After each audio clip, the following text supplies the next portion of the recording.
Darnell, I'll be doing. Hi, everybody. This is John Horwich, the President and CEO of Easterseals, DC, Maryland, and Virginia. Thank you so much for joining us today for our webinar on autism and pathways through life. As many of you probably know, we have seen a great increase in the number of diagnoses of autism. Just about 15 years ago, when I started with Easterseals, they were estimating that 1 in 125 individuals have autism, and now we're seeing estimates as high as 1 in 40. And so it's really important that we understand how we can all support individuals with autism, how to make sure that people get diagnoses as early as possible. And it's a great public health issue as well as an equity issue. We see that Black children with autism are generally diagnosed about 2 years later than white children. And it often takes 3 times as many specialist visits for a Black child to be diagnosed with autism as a white child. I hope you'll enjoy today's Candid Conversation. We have an awesome panel. And if you have interest in other ones of our Candid Conversations, please feel free to visit the website candidconversations.eseal.org, and you'll have access to replays of all of the previous sessions. Now I'm going to turn it over to our moderator, Darnell Burtin, the Vice President of Development for Easterseals, and you'll also see a poll popping up on your screen. If you can please answer the poll while the panel begins. Welcome and thank you. Thank you for that introduction. I appreciate the kind words, but this today is not about Darnell. I'm excited for this conversation, much like John just mentioned, 15 or 20 years ago, the conversation about autism from where we were to where we are now has I don't know what the word is, but it's transitioned over leaps and bounds. What we'd like to do today, just to kind of set up the conversation, is we're going to do it in this way. You guys see the poll up. We'd ask that you answer that as quickly as possible because we'd like to use that as part of our conversation. Number one. Number two, I'm not sure we're going to use the Q&A box or the chat box, but we would ask, please feel free at any time to ask any questions. Send any questions over. We have some folks that are wonderful on the backside. They're going to feed me and make me look halfway good with this wonderful panel here today to ask you some questions and make sure that we get those things answered for you. In the same breath, I'd ask that panelists, if you see a question that I'm not addressing, please feel free to answer it on the backside as well. Number three, we're going to introduce the panelists. We want this to be more of a conversation rather than me pointing questions. And so the way we're going to start this off right away is we're going to ask Kama to start us off, as her background lends us more in the early phases of the conversation of autism. Please, Kama. Hi, everyone. So happy to see you all. Wish I could see you in person. I want to thank the whole Easterseals team. It's really an honor to be here and share our resources. So we thought we'd start at the beginning, as Sesame Street's age band is 0 to 6, and a lot of hearts of adults that have the nostalgia for it and enjoy watching it with their kids. So our autism program is called See Amazing in Every Child, and you can find all those resources online. You'll be sent them, but all of them live there. They're multimedia, and we have, you may know, a star Muppet, a little girl with autism named Julia. And Julia really does the job of conveying one experience of one child with autism, as well as the experience of her family. She has 2 parents, a brother, and a dog who, while not officially a therapy dog, is an important companion for her. So Sesame Street is a nonprofit. We're Sesame Workshop. This work is philanthropically funded. It's all free and bilingual, so please check it out. There's also a lot of professional development that you'll find on the site if you have to register, but it's all free. So Sesame Street has always stood for inclusion and appreciation of diversity from 1969. It was the first really representative children's TV show. And over the years, we've showed a variety of types of diversity, not just racial and ethnic and language, but physical abilities. And now we are so happy to address neurodiversity. So this program started over 5 years ago. We keep adding content to it as we get new grants. And most recently, we have addressed COVID-related challenges facing families of children with autism and the children themselves, offering resources to build flexibility and to adapt to change, even some really specific things on wearing masks and ways to ease children's experience there. So we thought we'd start with me because this is the beginning of the timeline of children's lives. The only real recommendation we ever make, because we're Sesame Street, we're not, we're not experts, we're not doctors, not experts, we're not working directly with children. So we're not about, assessing or diagnosing or recommending a particular modality. Our invitation to parents is always to talk to your children's doctors and, bring up any concerns and promote the idea that early intervention can make a world of difference in the lives of children. So hopefully you'll check out Julia. She has a certain power to reach children with autism and not, and their families. And our whole stance is about inclusion and about appreciation of differences.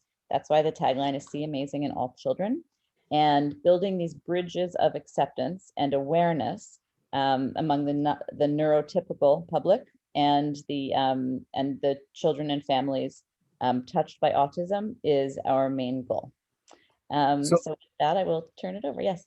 Kama, no, thank you for that. I really appreciate that. And this, so pronounce me, I always mess this up. So is it like chamomile? Is it like that? Is it like that? You're so kind. It is like chamomile. And like actually, chamomile. Right. Yes. And at Sesame Street, we've been talking a lot about names as we've launched a racial justice initiative. And actually, a lot of our new autism content will be addressing directly cultural inclusivity.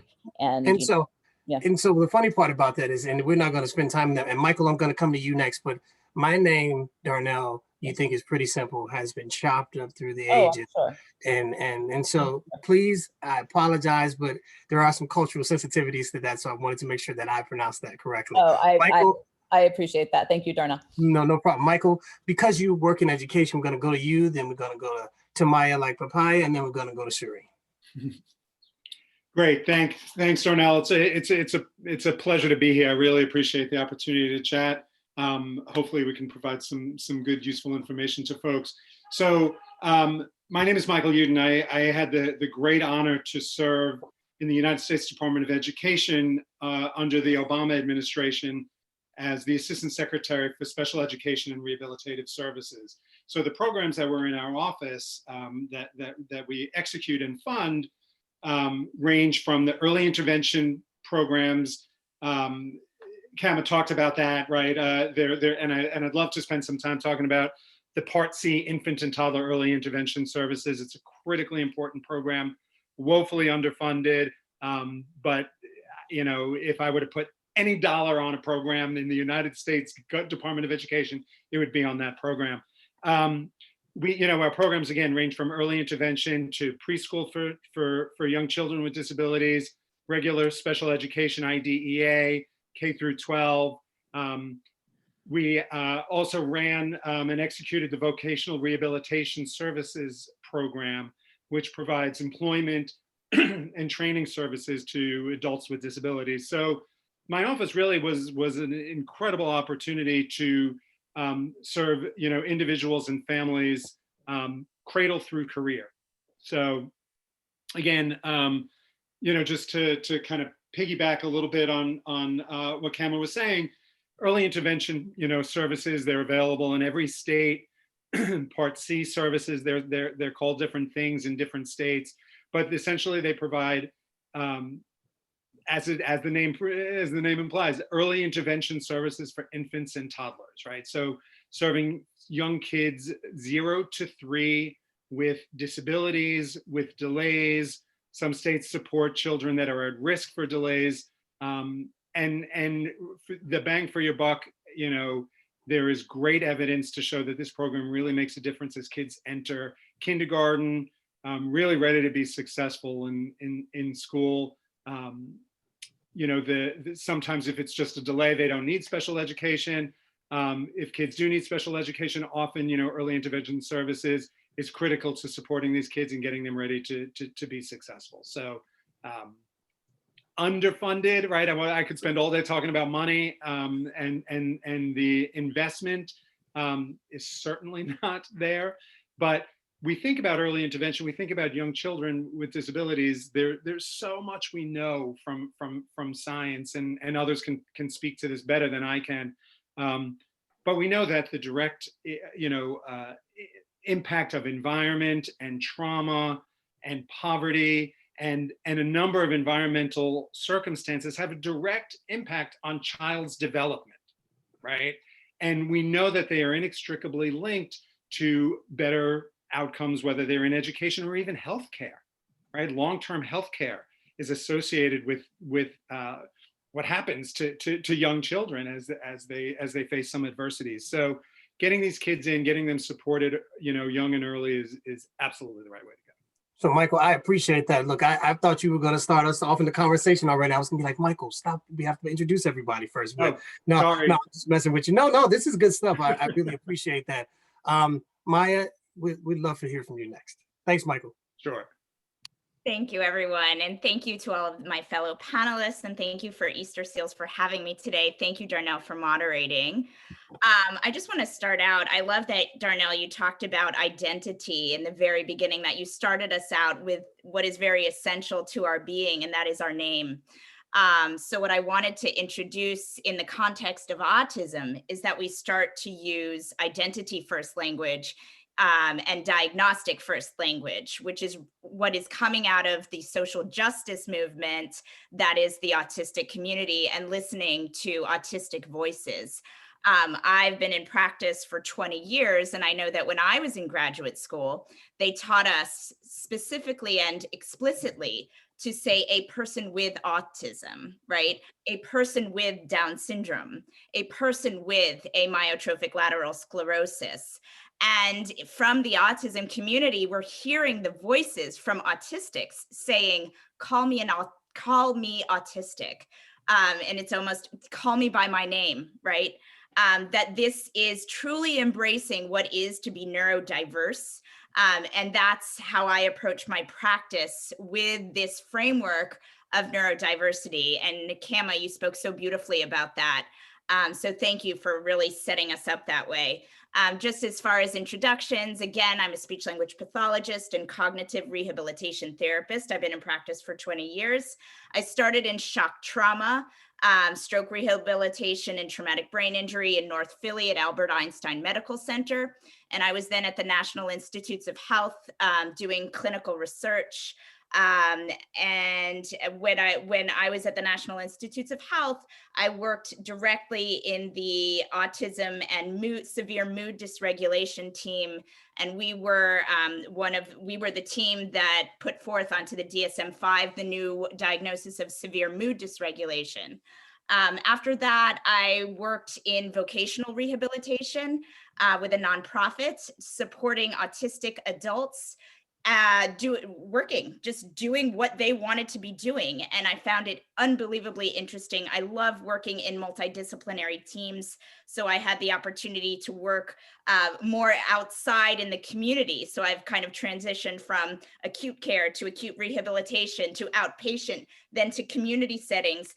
I'm now back where I absolutely love to be, which is in the outpatient setting. So I'm at the NICO at Walter Reed, where I see active duty military with traumatic brain injury and PTSD. And I help people do what they want to do. So the first thing that I ask people when they walk into my office is, what do you want to do? Which kind of throws people, because they say, well, you're the professional, you tell me. And I say, no, you tell me, what do you want to do? Throughout the course of my career, I've also been a consultant to Easterseals. I've done that for about 8 years. I've worked in early intervention. So I love the cradle to career. I do that as well. I do cradle to grave as well. And I have seen some very complex feeding patients and feeding folks for Easterseals. So that is me. Maia, we really appreciate that. And I'm going to jump to Sharene, and then I have a few questions to start us off. You guys have me, I'm over here writing all these questions. So if you see my head bobbing up and down, it's because I'm writing as you guys are talking. But Sharene, please share about yourself. Thanks, Maia. Sure. Well, hello, everyone. It's nice to see you. It would be great, as Kama had said earlier, to be able to see you in person, but this is a great alternative to be able to address this particular topic. I want to thank Easterseals for having me on and for Darnell to be hosting our panel for today. Let me just share. So I am, my name is Sharene Brown, and I guess I have a lot of associations here. First of all, I am the spouse of General Charles Q. Brown, Jr., who's the Chief of Staff of the Air Force. And then I'm also mom to a couple of young men, boys, if you will, one of which is on the autism spectrum.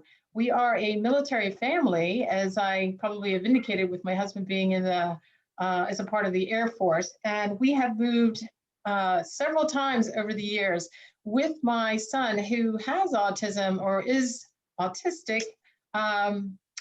He has moved 9 times over the course of his educational career. And that does not even include the times that he has moved with us prior to attending school and then thereafter.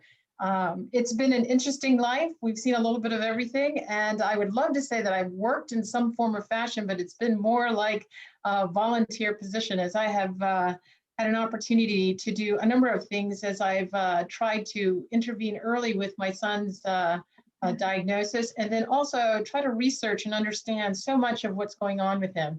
He is now in his late 20s, and he is working and living on his own, which I feel is quite an accomplishment.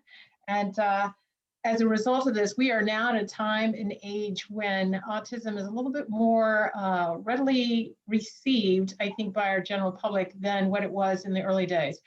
Searching back when technology wasn't quite as available to all of us, going to the library or even trying to find those researchers or books on what the diagnosis entailed was extremely challenging, I will say. Being able to understand what the situation was, as Mr. Horowitz had said earlier in the opening, that there was 1 in 25 many moons ago, and then today it's as low as 1 in 40. So the opportunities to be able to meet another family that might have a child, either a child or an adult with autism, is a little bit more readily available. I will say that during our time together, we have made, I failed to mention earlier that we have made not only moves here within the US, we've made moves internationally. So understanding what that looks like and how that plays out is also very interesting. I'd like to also present that as you look at some of the information that's presented to you today, also remember that the autism spectrum is exactly that. It's a spectrum. There are a number of different persons with different personalities, with different interests and different desires that are on this particular spectrum. I know from public awareness that sometimes folks just want to categorize our children with certain characteristics and behaviors. And while some of that may apply, it's not always the case.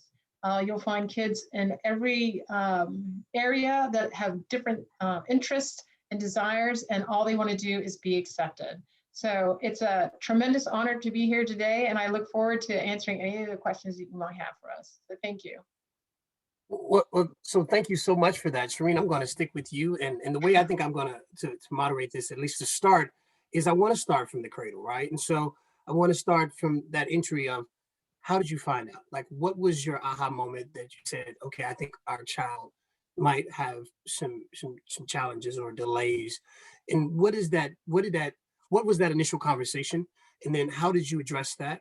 And specifically as a parent of an African-American young man, what then have been some of the unique differences? And please, everyone else, Maia and Michael, please feel free to chime in. The way that I was hoping to and work our way through to the school-age children and then to young adults as we transition through the pathways through life. So, Sharene. Okay, so as I had mentioned earlier, we are a military family, and where we were located initially, we were out in Las Vegas. And as a member of a play group, believe it or not, I was noticing that my son wasn't performing at the same rate or level, if you will, as some of the other children that were in the play group. You know, as young parents, mothers tend to be a little competitive too. You know, your child does this, your child does that, and my child didn't seem to be fitting in. So I wasn't sure if that was natural or not.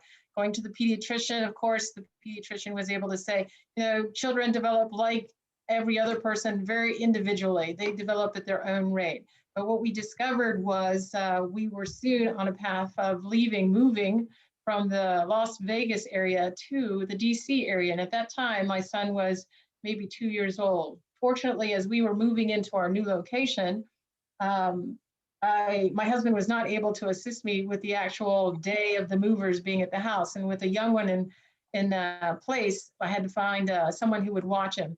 And during that time, coincidentally, this person who was kind enough to watch my son had shared with me, because she had her own, another military mom, shared with me an unforeseen comment that resonated with me. And that was, she was dealing with her own situation with her own child. And she had said, you know what, Sharene, if you ever come across an issue with your child, I suggest you highly be proactive rather than reactive. If there's something that you see, go get it checked out, because it's much easier to be ahead of the situation than it is to be behind. And little did she know that I did follow up on her instruction and was here in DC, ended up taking my son to Children's Hospital and later over to Easterseals of all places. And he was diagnosed at the time with a speech diagnosis, believe it or not, and that was verbal apraxia. It was several years where we dealt with some of his sensitivities, where he had the apraxia, which meant essentially that his muscles in his mouth were not reacting as they should. He didn't have control over those muscles, so he couldn't really speak, and some issues with occupational challenges. So it wasn't really until he was much older that we discovered that he had autism. It was presumed that he had Asperger's, and we had crossed 2 to 3 different states by that point. I think he was 8 years old, and we were living in South Carolina at the time, where he was officially diagnosed with autism. Thank you for that. Yeah. Maia, can I ask you to kind of chime in on that? Because as you're listening to Sharene's story, and you're listening to us talk about, or you're listening to her talk about, you know, where she found that out, has that changed? Are we able to earlier diagnose? Are there more tools? I've heard you guys talk about the internet is a wonderful yet challenging thing sometimes. Can you kind of lend some of your practical experience to that? Sure, absolutely. I'm happy to. Diagnosis is coming earlier and earlier. I think what's really important to look at is function. So again, what is the child tasked with, and what do they need to do? And then what supports do we need to put into place? So while diagnosis is critical, because we need to know what, where we need to support them, right? Because, you know, it matters hugely in a medical model. If something is, you know, a migraine versus a brain tumor, right? You would treat those very differently. In the case of early intervention, we are going to look more from a functional model. So what is it that the child should be doing? What can they do? What is the environment where the child can be successful, and how can they best learn?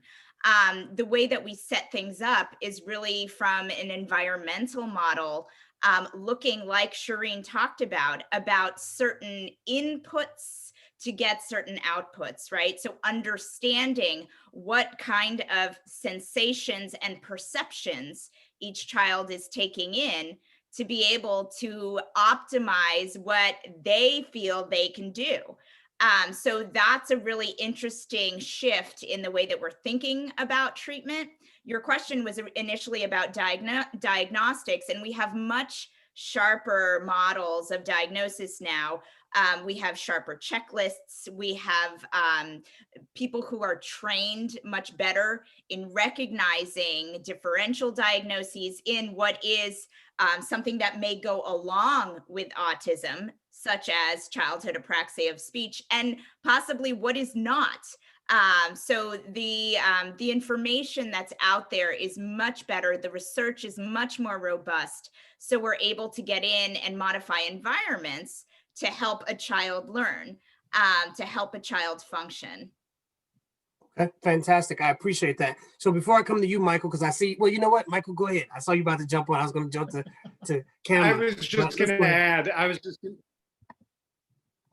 no, but please go ahead. No, please, no. Remember, this is a conversation. I was just going to add, yeah, I was just going to add the CDC has this great checklist for developmental screening. There was an effort a number of years back to get, these checklists and these tools into the hands of pediatricians and providers and parents and early educators and there's literally a checklist for developmental milestones, starting, at 9 months of age and then 18 months. And they actually also have a milestone checklist for, and recommend screening for autism as early as 18 months. Thank you for that.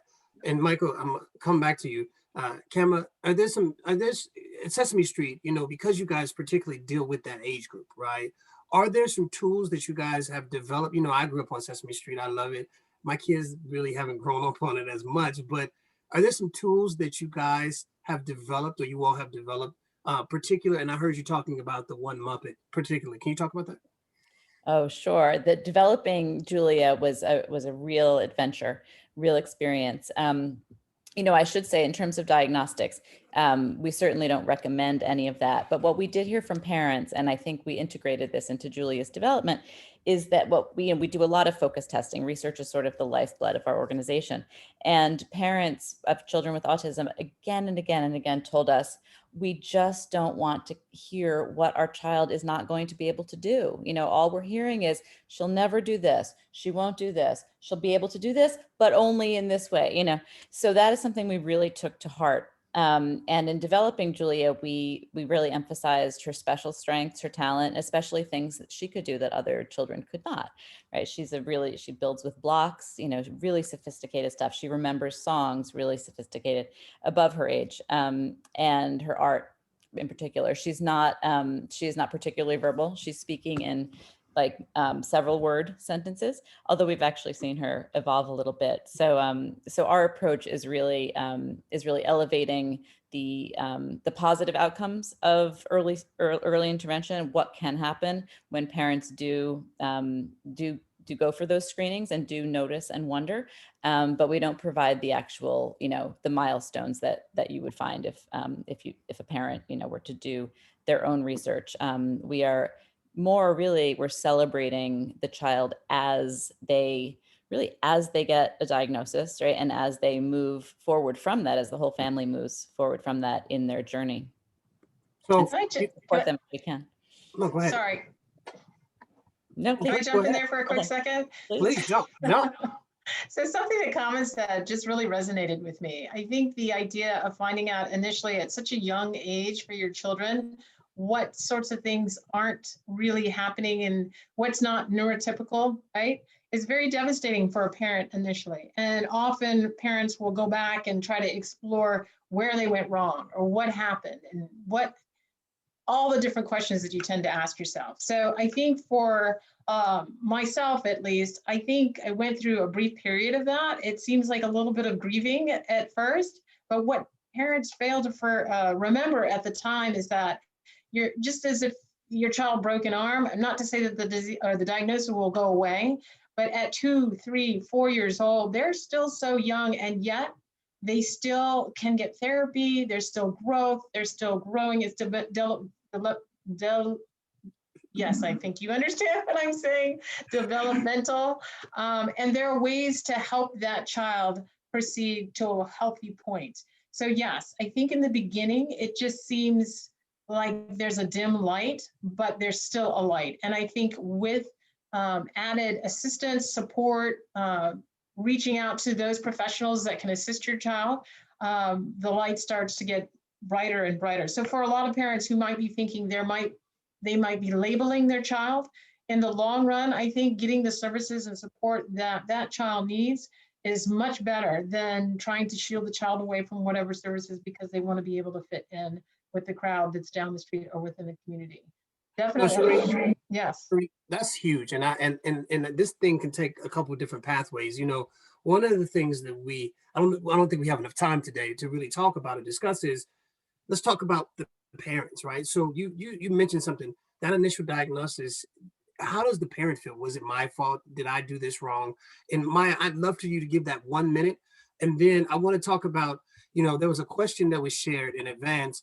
It was talking about, although the transitions are challenging for kids on the autism spectrum, there are some strategies, right? So as we talk about going from the early, the childhood education, the Sesame Streets and the early pre-K time, I would love for us to now transition to that middle school, high school kind of phase where, what are some of those strategies? What are some of the transitions that have to take place, both from the parental side and from the child side? And what do you guys, kind of suggest in that space? And Mike, I'd love for you to jump in specifically in education, but Sharene? Yeah. Okay, are we talking high school now? Well, I apologize. I meant to go to Maia, then Sharene, then Michael. So Maia, will you talk about that part a little bit? I mean, Maia. Of course. What would you like me to address specifically? Because I think at first you talked about parents' reaction to I would love for you to talk about the parents' reactions piece first, right? Yeah. That's what I said. This thing can go in two different. We could spend all day really discussing what do the parents feel and how are parents addressing this. But I was saying I'd love for you to give that a minute or two to really talk about, how do you help parents kind of cope with that piece so that they can be effective and efficient with now dealing with kids in this particular space. Sure. I think that parents' reactions to an autism diagnosis is as diverse as autistics themselves. To paint things with a broad brush would perhaps do them a disservice. However, with that in mind, Sharene, I absolutely have seen over my career parents who feel that they are at a loss, that there is a moment of grieving for what they thought would be their path, and then a new path is put in front of them. So supporting parents through that recognition, I think is, we would, I think, be fooling ourselves to say that ends in early childhood. I think that at every turn, parents are experiencing that with every challenge that their child takes on. I would say, though, that can be true of many other people and many other parents in different situations, so that we are all, like Kama so eloquently said, we're all experiencing this in our own way individually. I think that offering parents groups that they can discuss specific activities and specific characteristics that they are going through is really, really special and important. For example, when Kama talks about a child who's able to memorize things in a way that another child can't, that can be celebrated. So looking for ways that parents can celebrate their child and meet their child where their child is incredibly important. And we do that through local support groups, and Easterseals in Columbia Heights definitely has this kind of community support. That's one way that parents can kind of navigate these challenges. Again, I'll just bring it back to the fact that there are support groups for all kinds of things, and for people who are neurotypical as well. And I really want to normalize the process by which people are going through these challenges, just as in the same breath as we're saying, yes, this is a typical path. And also there are some things that are going to diverge from neurotypicality. So it's an interesting process. As far as resources for high school, for school age and high school kids, I just wanted to introduce a model of information processing, just so we can get this out there. And quite frankly, this can be applied to autistics. This can be applied to people who have language learning disabilities. It's a way of processing communication and information. And it's if you're interested, I can certainly put out the researcher. Her name is Dorothy Aram. She's Maia, not to interrupt, will you please put that in the chat box and share that information with folks? Because we just during the conversation, a lot of times folks will come back or they'll ping us and say, what was that information? Can we share about that? So, and not to cut you off, but I want to make sure I bring Michael in here. Michael, as we talk about transitioning from that early childhood education, and then your time in the, you know, working on the Obama administration in this particular space, can you share some of your thoughts about some of the tools and some of the things that you worked on particularly? And you talked about the money that needs to be spent in this particular area. Yeah, there's so much to talk about, as you said, and clearly not enough time to do so.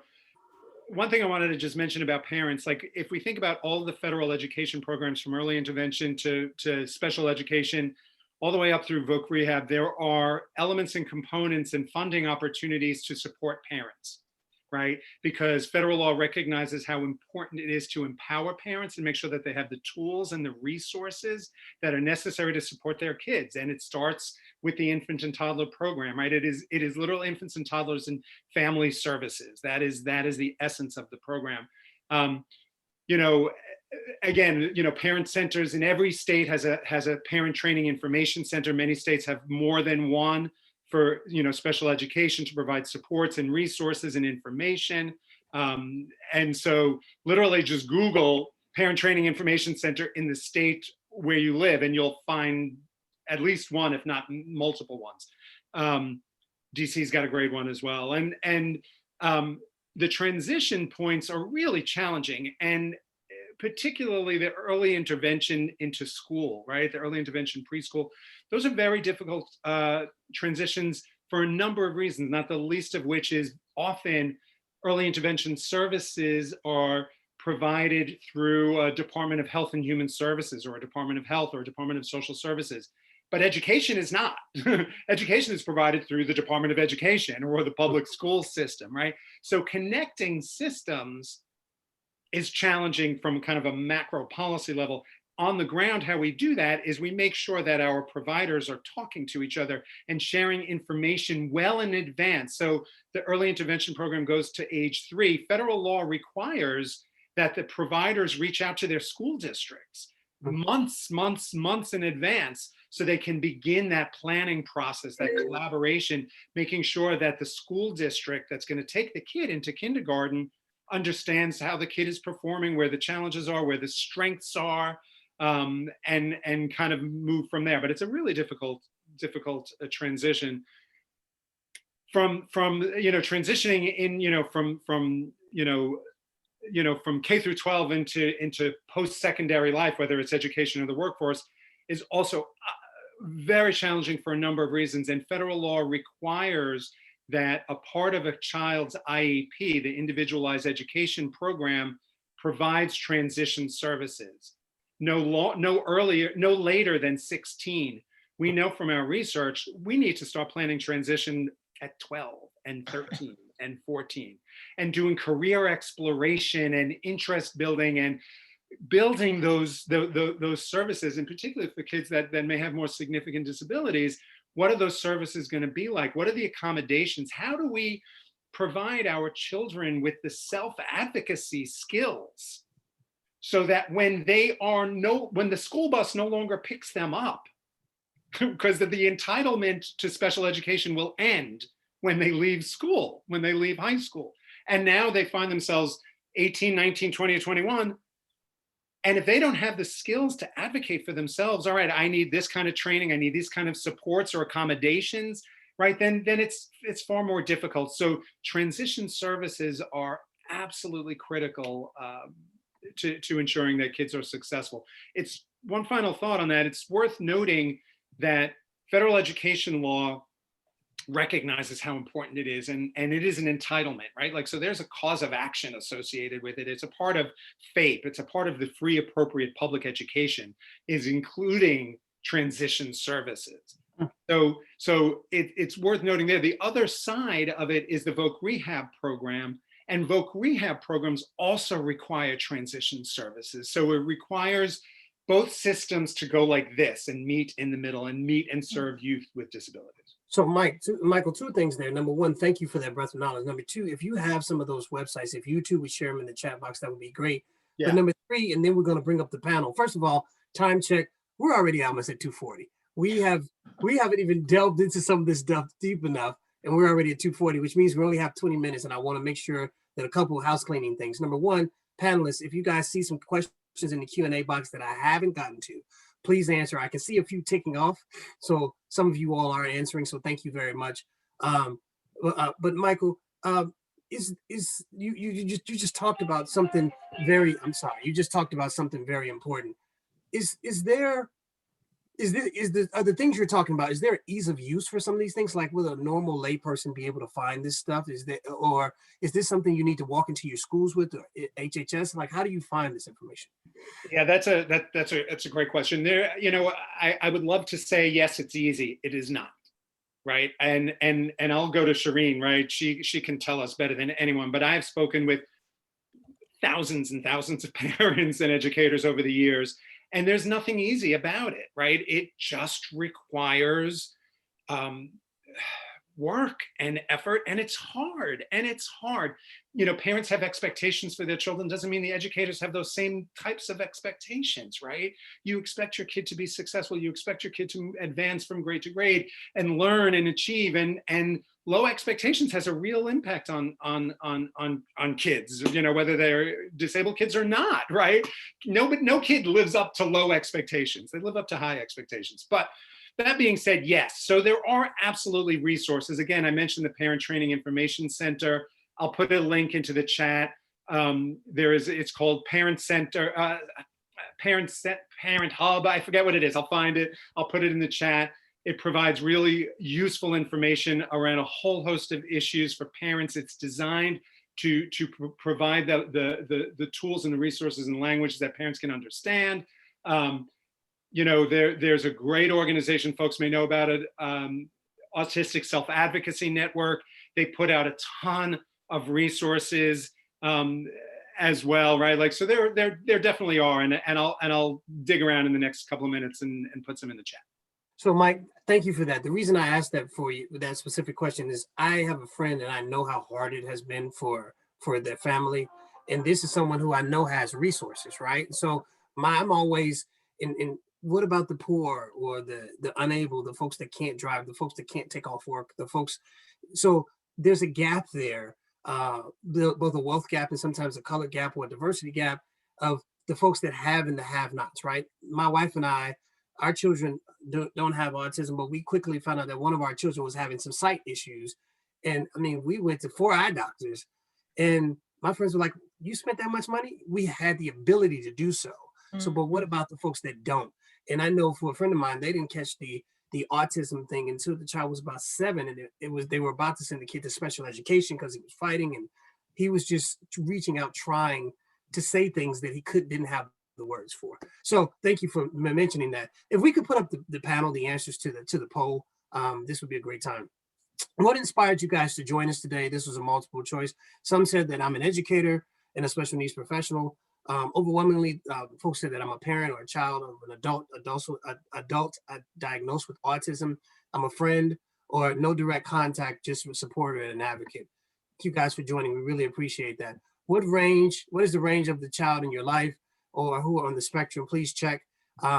This is a really wide range of 0 to 5. It looks like we're all across the spectrum, going all the way up 18 plus. And then lastly, what areas of transitioning children living with autism to adulthood concern you the most? And there's 2 big areas: employment opportunities and societal compassion and understanding. First of all, thank everyone for answering and participating in our poll. And Emma, I want to thank you for being a rock star in the chat box and putting up all these links. So thank you. I appreciate it. We started there with you in the early part of this conversation and didn't want to leave you, but you've been fantastic. I've been clicking on some of those links and saving them for myself. So thank you very much. It's all the same thing. I feel like it's really tying into everything. So I don't feel out there in the beginning, Thank you. Well, I want to you piggyback from what you're saying, that it's all the same thing. And I want to come back to you, Sharene. Sharene, transitioning now from that middle high school to that adult space, right? Can you talk to us from a personal level on what that looked like in your world, what that meant, and what were some of the support systems? Because you talked about your son now being out there on his own, doing well. What was that transition from that 17, 18 to life? Did your child go to college? Can you discuss that a little bit? Yeah, no, that's a great question. And yes, it was very different, I will say, because, you know, what ties into most kids at that age, depending on what their needs and services are, or even their capabilities are, kind of depends on where they're going to go. I want to piggyback on something that Michael had said, that transitioning plan that is put in place, because yes, my son did have an IEP or individual educational plan, and we had just, let's see, well, we were in his 9th grade year, he was in Northern Virginia. In his 10th and 11th grade year, he was in Italy. And then his senior year, he was down in Florida and Tampa. So as you can see, it doesn't lend to something consistent, but he did have a transitional plan to get him out of high school. And so for us, and at that level, he was fairly functioning. And so he really wanted to be like all the other kids at school. And that was an important issue. And oh, let me just throw in this other little piece. You know, if you have siblings who are neurotypical or even not, that plays an issue into some of the discussions that we've had previously. If you are a working parent and you have several children and you have more than one on the autism spectrum, it can be very challenging in your house. And so, yes, that kind of goes back to that topic. But going back to my son, so while we were in Italy, we were on a military installation that had an American school. So he was able to receive many services and whatnot that we worked through with the teachers. However, it was in his senior year when we came back, I was very concerned that he too, as he's my older of the two, would be affected by the many other seniors who were receiving their college acceptances, right? So what would he be receiving and how would he fit into that crowd? We were very fortunate where we live. There's the University of South Florida who has a program called the Learning Academy. And essentially what it does is it helps students be able to learn a little bit more about what their desires are in terms of post-secondary education, whether it be work and or school. And so for 30 weeks, these students, they have to apply to the program, write a short paper about what they wanted to get out of the program, understanding what the program actually was, and then hearing back from them in terms of acceptance. So very much like a college program that he was attending. And plus it was on a college campus, which made it all the more realistic for him to think that he was actually going to school. And so as a result, he did attend the program. He was very successful, learned about all the different research techniques in order to took an assessment initially, figured out what the research opportunities were, and then had 2 internships to give him that simulation as to what it would actually be like if he were to walk into a position. What he learned from that is that he actually needed college education in order to pursue the path that he was looking for. And as a result, they put us in touch with vocational rehab. And that's something that was absolutely fantastic for us because they cover the gamut for students or individuals who are not really sure what they want to do because they do offer that assessment program. And they also kind of show you what sort of services you might need and are able to provide that for you. So as a result, they recognized that my son needed some college education. He ended up going to the local university that was there and was taking courses and followed along the way. What got really interesting for us is that we, because my husband was still in the military at the time, we ended up transferring to Germany at the time. And he followed with us because he was able to take classes online and still be with us. We didn't feel comfortable at the time leaving him, or nor did he, in an independent living situation because he had lived with us at home. Interestingly enough, he seemed to blossom while we were in Germany. Of course, we lived on the base. He managed to not only continue his studies while he was there because it was all virtual, pre-COVID, interestingly enough. And then I was just going to ask that. That sounds like he was ahead of the curve. So I think he was. And he managed to get a job while he was there on base. So the experience of going through the program. So going back to what Michael had mentioned about empowering parents, a lot of it falls on the shoulders of the parents to be able to seek out those resources and information to find out what is available. Lots of times it's a matter of digging through or trying to find individuals or support groups that are out there to discover what other parents have done and what is actually available. That, I think, as he said, was very difficult, but it was fantastic in our case. Sharene, I appreciate that. And I want to jump in and ask this question because we're almost at our 2:50 time frame. So thank you for walking us through that. So one question, and please everybody chime in. How different is it to support an autistic kid versus an autistic teenager versus an autistic young adult versus an autistic adult? Are there, can you describe how shifting needs in this child's and young adult and then adult's life? And again, this is for everyone on the panel. And maybe we'll start with you, Kama, can you talk about us and walk us through like how different are those different phases in a child's life as they transition through the phases? Yes, I'm not actually particularly sure I can speak very well to that in terms of phases. We're looking at really a really small segment. Can you say more specifically? Maybe Well, talk about your phase. You're the very early phase in that. Like, how do you feel it's your piece, and then Maia, and then Sharene, and then Michael? Again, I'd love to hear how each of you kind of in your different areas. One of the questions was specifically, how different is it in all of these different sections of life? I see. Thank you. Thank you for clarifying. Mm-hmm. Yeah, so when we're looking at the really, really early stages, we want to build the social emotional. We're less concerned with cognitive because we know that there are many caring adults working in that field, with providing direct services. So we're wanting to build a solid foundation of social emotional wellness for both kids and their families. And we're also thinking about what they will need when they transition into a school setting, no matter what it looks like. Many of our audience will be in a mainstream classroom with extra support. So we're trying to show some of that. We're also trying to show a variety of kids at different places in the spectrum. So for children to see, for very young children, to see themselves represented in real life video with real kids and also with Muppets. We want to normalize the experience and celebrate it for everybody, both families touched with autism and not. And we're trying to provide a really healthy foundation for the journey, right? Which we know will be a long journey and we'll have twists and turns. So we want to start with a very positive and very, very joyful, very playful, in a way that a lot of other programs don't get to be. We can leverage the power of this incredibly happy, inclusive place. And yes, it is idealized, right? I mean, this family is having a lot of fun, but we do also see the challenges.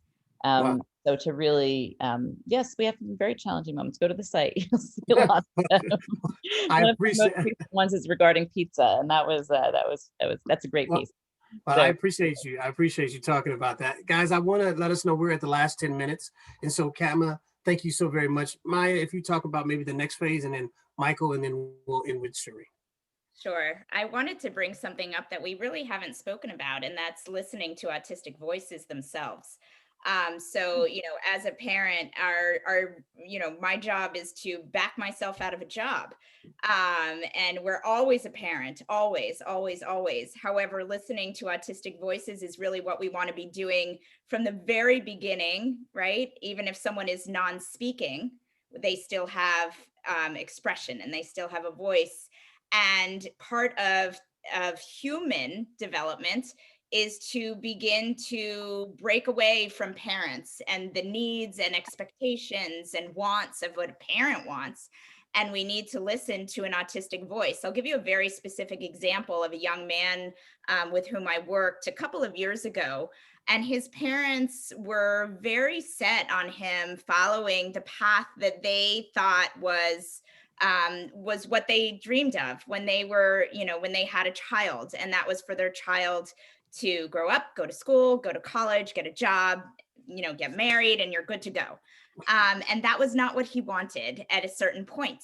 And I'll tell you what this very, small act of rebellion was actually quite large. And it was an interesting and failed attempt. And I'm going to tell it to you so that folks maybe learn from this mistake.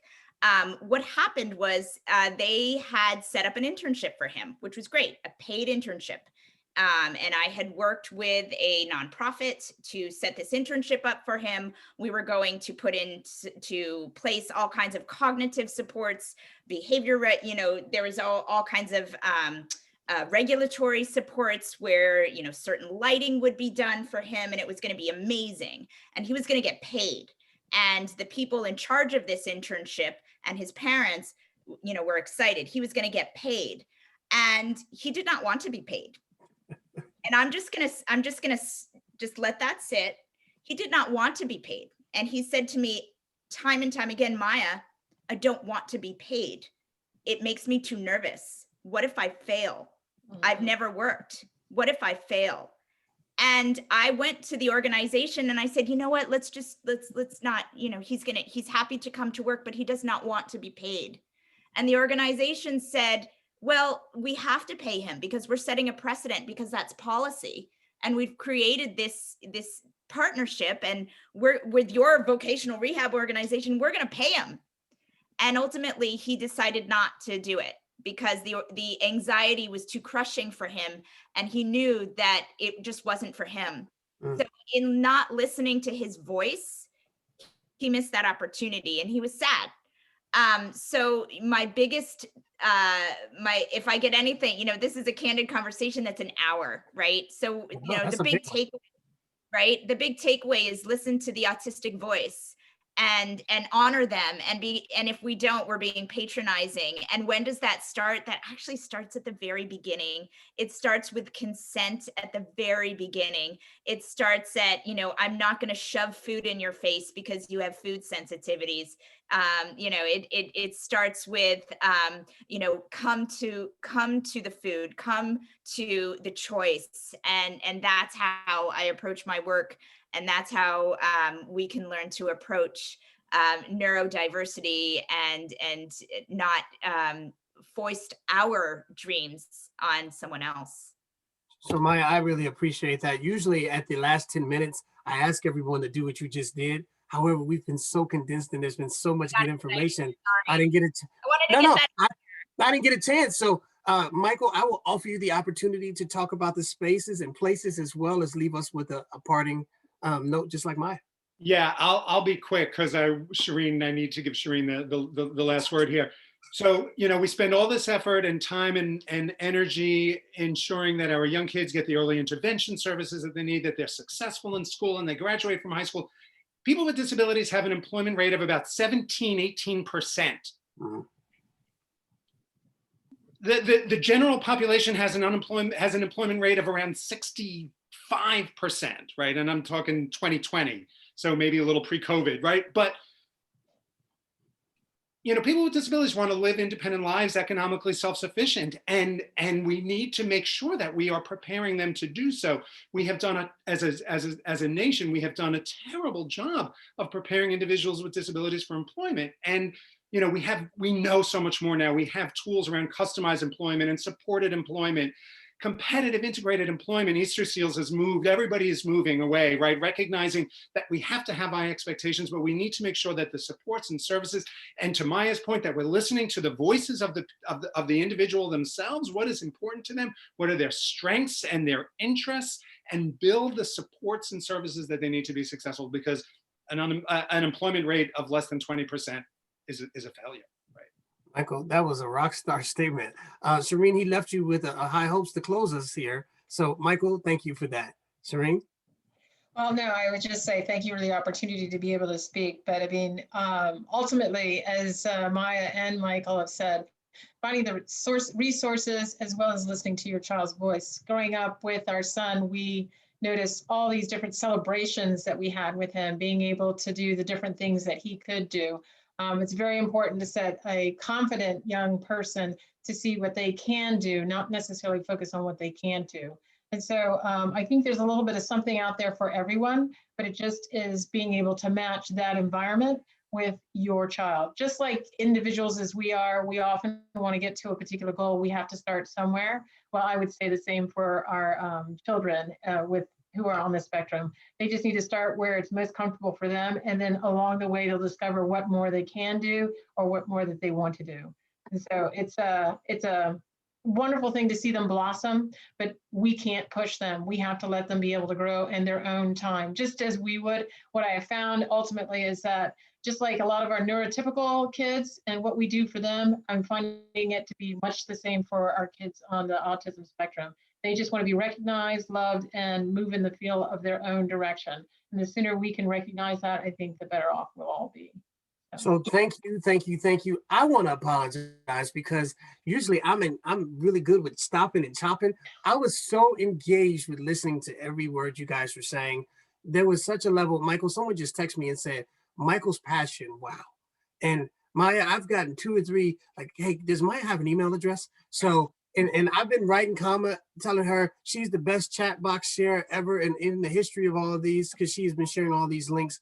And Sharene, your story, your transitions was fantastic. So on behalf of Easterseals, DC, Maryland, Virginia, thank you guys so very much for participating. Thanks for everyone who joined. Thank our panelists, guys. Applause. You guys were rock stars. I think today what came across more than anything was that there is wonderful opportunities in these transitions. The key is listening, closing our mouths, and being participatory. And as a parent, standing in there and doing what's best for your children. And as an advocate, being an active listener. So thank you guys very much. On behalf of Easterseals, DC, Maryland, Virginia, we really appreciate you guys joining us today. Have a great day. Bye-bye. Thank you all so much. Take good care.